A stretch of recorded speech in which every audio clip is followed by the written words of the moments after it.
This is a CBS News special report. I'm Major Garrett in Washington. CBS News has confirmed that 2 American hostages have been freed by Hamas in Gaza.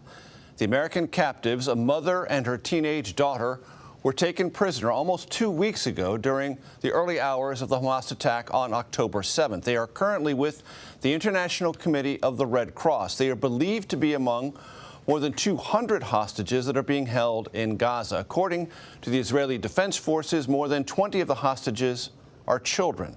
The release of these Americans comes nearly 2 weeks after Hamas launched a series of well-planned terrorist attacks in southern Israel, killing some 1,400 people.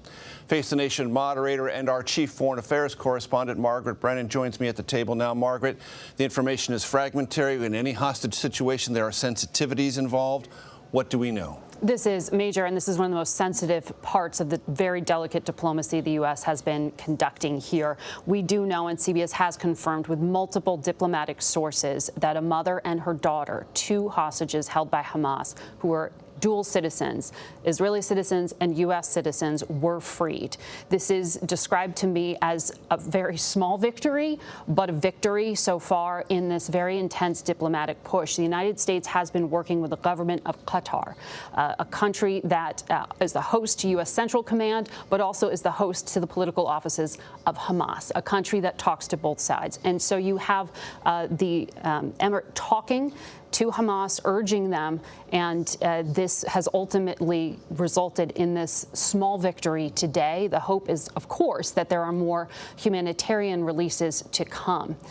You described the 200 that are held. Of that, we know the State Department acknowledges only that there are 11 unaccounted for Americans. They aren't precise on how many of those are hostages, and there is 1 legal permanent resident of the United States who also remains unaccounted for. So we are waiting to hear from the U.S. government, and I'm told by sources that we won't hear confirmation from them until these individuals are assessed by the Red Cross, that their health is deemed okay, and there will be very careful communication so as not to endanger the lives of others being held. 2 questions. Is there any sense that either of the 2 released hostages were in any sort of health distress or physical distress?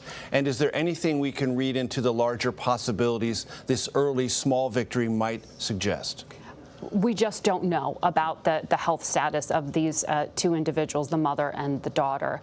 There is the hope that this is the beginning of something. There has been this sort of complex strategy, if you have noticed, of really focusing in on the dual nationals. These aren't Americans who were on holiday. These were Americans living in Israel who were swept up in this terror attack and taken by Hamas and some of the militant groups associated with that terror group.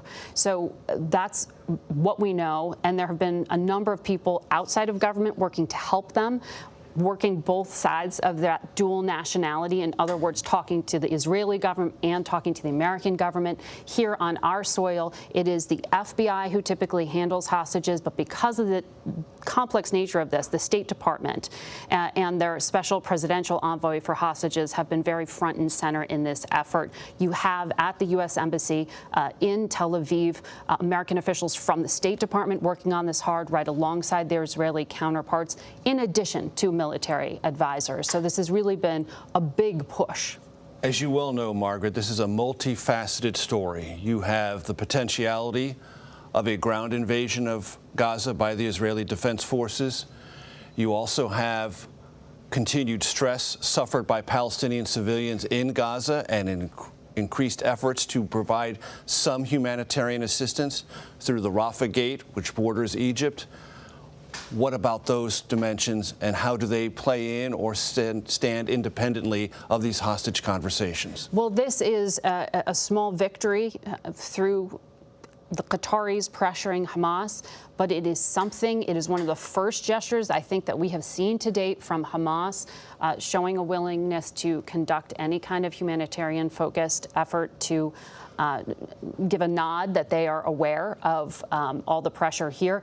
But the acknowledge these are hostages and at least free 2. Yes, and behind the scenes, I'm told, you know, that there were some of those terrorists who went in with the intent to take hostages. There were others who just were really not acting under a command and control structure, so to speak, and just grabbed people. So unwinding this and the complex nature of some of these different groups, fighting groups, has been very difficult for diplomats here. So at a minimum, this is the opening for something. The Qataris at the center of a lot of different diplomacy, including what you talked about, trying to get the opening of Rafah Gate there happening on the Gaza side. But putting it in the bigger picture here, these are 2 American lives of 2 ordinary people who got swept up in the midst of this war. And so even this small victory is somehow a victory, and it is something that the Secretary of State and others have been working for. I would imagine once we get confirmation, we'll hear from the White House and the State Department something,